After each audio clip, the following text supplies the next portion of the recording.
Olá, turminha do quinto ano, tudo bem? Espero que todos estejam bem. Hoje nós vamos dar sequência a mais uma aula de história e o conteúdo de hoje será as primeiras cidades, tá? Na verdade, eu já comecei a falar na aula passada um pouquinho, né? Sobre o surgimento das primeiras cidades no mundo. As primeiras cidades surgiram lá na Ásia, não surgiram aqui no continente americano. E as primeiras cidades, elas surgiram às margens dos rios. Por quê? Porque os rios proporcionavam a fertilidade das terras, né? Os rios molhavam as terras e deixavam as terras agricultáveis aí para o desenvolvimento da agricultura, tá bom? Então vamos revisar alguns pontos. O cultivo da terra permitiu que as sociedades produzissem mais alimentos. Então, o cultivo da terra, a agricultura, a plantação, permitiu que as sociedades daquela época produzissem mais e mais alimentos. Por que é importante saber disso? Porque com a produção de mais alimentos, vai haver a sobra desses alimentos. E é a partir da sobra desses alimentos, dos excedentes, é que o comércio ele vai surgir. E vai surgir de que forma? A partir das trocas comerciais, né? Então, assim, ó, com a sobra do feijão, do arroz, se fazia as trocas comerciais naquele tempo, tá bom? Então, ó, primeira lógica, as sociedades aprenderam, né, a cultivar, a plantar. Depois aprenderam a expandir a plantação, a agricultura. A plantação, ela cresceu, ela foi crescendo. E aí, além de abastecer a comunidade, a produção ainda servia para fazer o comércio, as trocas comerciais. Então, assim, ó, na aldeia onde sobrava o feijão, esse feijão era trocado, né, com a outra aldeia onde sobrava o arroz, por exemplo, tá bom? Então aí, a partir dos excedentes, da sobra, é que o comércio ele vai surgir. Com o aumento da população, houve a necessidade de ampliar as terras cultiváveis ou cultivadas e desenvolver novas técnicas para melhorar a produtividade do solo. Então, ó, aumentou a agricultura, aumentou a produtividade, a produção do campo, aumentou também a população. A população ela foi se alimentando, ela foi se prosperando, vamos dizer assim, né? A população foi crescendo e junto com isso houve a necessidade também de melhorar as técnicas de produção. E uma das técnicas foi a irrigação, porque antes, ó, só os rios, né, molhavam as terras. Durante as cheias, os rios vazavam e molhavam as terras. Mas agora, com o sistema de irrigação, com o novo sistema, né, de irrigação, que é uma técnica de molhar a plantação, a agricultura vai se expandir. E aí a população ela vai crescer. Mas a população ela vai crescer por quê? Por que a população vai crescer? É uma lógica simples, né? A população ela vai ter o alimento, para expandir a fertilidade, né? Da comunidade, das mulheres aí. As pequenas comunidades e aldeias começaram a se unir para construir sistemas de irrigação, foi o que eu falei, né? Novas técnicas surgiram como o sistema de irrigação, que é uma técnica de molhar a agricultura. As primeiras cidades formaram as margens dos grandes rios, pois a água é essencial para a agricultura. Também já falei isso para vocês, tá? Então vamos lá. Seguindo aqui hoje. O surgimento das cidades indicava o nascimento das primeiras civilizações fluviais. Prestem atenção nesse termo, fluvial. A palavrinha flu vem de rios, tá? Então, as cidades surgiram, as primeiras civilizações surgiram ao lado dos rios, depósitos, né, de água doce, fluviais. Pluviais é chuva, PLU, plu, mas aqui é flu, então flu vem de rios, tá bom? Então as primeiras cidades, as primeiras civilizações surgiram às margens dos rios, rios que serviam como depósitos aí de água doce, tá bom?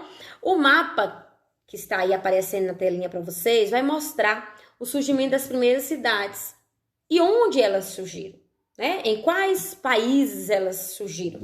Por exemplo, nessa faixinha laranja aí, vai mostrar as cidades que surgiram no Egito, no Antigo Egito, né? Ao lado do Rio Nilo. Dá para vocês procurarem aí e observarem, né? Essa linha azul vai mostrar aí o curso do Rio Nilo, tá? Esse Rio Nilo ficava ao lado do Mar Vermelho, que mostra aí também na imagem. As antigas cidades também surgiram ao lado de uma região chamada Mesopotâmia. Vocês vão ouvir falar muito sobre a Mesopotâmia nesse capítulo, tá? Uma região do Iraque, onde está localizado o Iraque hoje. A palavra Mesopotâmia quer dizer região entre dois rios, tá? Essa região aí chamada Mesopotâmia ficava entre dois rios, Rio Tigres e Rio Eufrates, tá bom? Se vocês derem pause aí no vídeo, vocês vão ver esses dois rios aí, essas duas linhas aí que marcam o curso desses dois rios, Rio Tigre e Rio Eufrates, tá? Nessa região chamada Mesopotâmia, também conhecida como Crescente Fértil, reparem bem, gravem aí, essa região aí, ó, onde tem a faixinha, a manchinha rosa, chamada de Mesopotâmia, também recebia o nome de Crescente Fértil. Eu vou dizer por quê, né, que essa região recebia esse nome aí. Nessa região aí, na antiga Mesopotâmia, surgiram várias cidades, principalmente a cidade que naquela época foi a mais urbanizada, a que mais cresceu, chamada de Uruk. Ó, ela aí também, ó, ao lado aí da região da Mesopotâmia, tá? Uruk, uma cidade que se desenvolveu na antiguidade e que foi a cidade mais urbanizada, por vários fatores que a gente vai ver lá na frente. Outras cidades também surgiram ao lado do rio Indo, lá na Índia, que vocês podem localizar aí na manchinha verde, tá? Localizarem aí na manchinha verde. Outras cidades também surgiram lá na China, ao lado do Rio Amarelo. Nessa manchinha aí laranja, mas é um laranja mais claro, tá? Então, assim, as cidades, as civilizações antigas surgiram ao lado aí dos rios, que eram agregados aí, depósitos de água doce, tá? No modo de vocês, vocês vão ouvir falar muito, né? Vocês vão ver os textos direcionados muito para a região da Mesopotâmia. Essa região, ela existe hoje, né? Essa região, chamada Mesopotâmia, lá na antiguidade, hoje é o Iraque. É um país lá do Oriente Médio, lá na Ásia. E essa região, ela foi muito importante naquele período para o surgimento das cidades. E essa região chamada de Mesopotâmia recebeu o nome também de Crescente Fértil, que eu vou mostrar para vocês aqui. Aqui é um retrato, né, da antiga Mesopotâmia entre 3.500 a 3.000 antes de Cristo. Muito tempo, né, lá na antiguidade. O Crescente Fértil, por que esse nome? Por que a Mesopotâmia também recebeu o nome de Crescente Fértil? Porque ficava em uma área, em uma região fértil, em uma área onde era abastecida por dois rios principais, Tigres e Eufrates, que eu falei. E recebeu esse nome por quê? Porque desenhando aqui, tá? Essa área fértil, essa área agricultável, desenhando, fazendo o contorno dessa área, fica bem parecido aí com uma lua na sua fase crescente, né? Nós sabemos que a Lua ela tem fases, e uma das fases é a crescente. Então, assim, desenhando, fazendo o contorno dessa área aí, vai ficar parecendo uma lua crescente, e era uma área bem fértil, bem molhada, úmida, por isso recebeu o nome aí de crescente fértil. Ao lado dessa área do crescente fértil, também chamada de Mesopotâmia, surgiram as primeiras cidades, ok? Vamos lá. Já falei sobre o crescente fértil, né? O crescente fértil, uma área úmida, uma área fértil, que tinha o formato de uma lua, aí uma lua crescente, por isso recebeu o nome de crescente fértil. E as cidades, elas vão surgir ao lado dessa região aí, dessa área aí, tá bom? Uruk, uma cidade lá perto do crescente fértil, né? Uma cidade da antiga Mesopotâmia, que hoje está o Iraque, tá? Uruk é considerada a primeira cidade com características de uma sociedade urbanizada. A cidade fica localizada no território atual do Iraque, como eu já falei, e foi por mais de 2.000 anos o maior centro urbano do crescente fértil. O espaço possuía divisões de áreas residenciais, campos agrícolas, espaços de convivência, rituais religiosos e políticos. Os moradores de Uruk, gente, acreditavam que os governantes tinham poderes. Os moradores de Uruk acreditavam que os governantes ouviam os deuses, tá? E eles não separavam religião e política, tudo era a mesma coisa. Quem decidia sobre a organização da cidade, sobre os rituais religiosos, tudo na cidade de Uruk, era o governante, que era visto como uma pessoa dotada de características humanas e também divinas, tá? Então, o governante, ele era visto como um único ser capaz de realizar a vontade dos deuses. O poder do governante não podia ser questionado e nem temido. Então, assim, quem era o governante? Quem era o governante na cidade de Uruk? Era a pessoa mais importante. Era o representante principal daquela comunidade, daquela sociedade. E ele não era questionado. A população aceitava todas as suas regras, as suas orientações e achavam que ele ouvia, né, os sinais dos deuses. E tudo que era decidido por ele, tudo que era decidido era respeitado pela população daquela época, tá bom?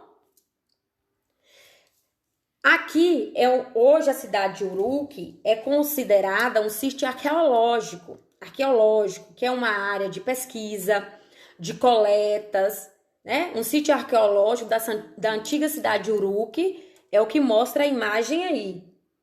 E essa área aí é uma área visitada por muitos arqueólogos, né? É uma área que registra, na verdade, a história, né? Um pouco da história da cidade de Uruk. Certinho? O antes de seguir, nós vamos responder aqui na aula de hoje várias sessões do antes de seguir, tá bom? A primeira questão aí é a questão 7, que vai pedir para vocês responderem o seguinte: explique qual era a relação entre religiosidade e governo para os moradores da cidade de Uruk. Então, os moradores de Uruk não faziam uma separação entre política e religião, tá? Então, assim, os governantes, eles decidiam tudo, tanto sobre a religião, como sobre a política, a organização das cidades. E eles eram vistos como deuses. E tudo que era decidido por eles, pelos governantes, tudo que era decidido era respeitado, né? Pela comunidade, pela sociedade daquela época, tá bom?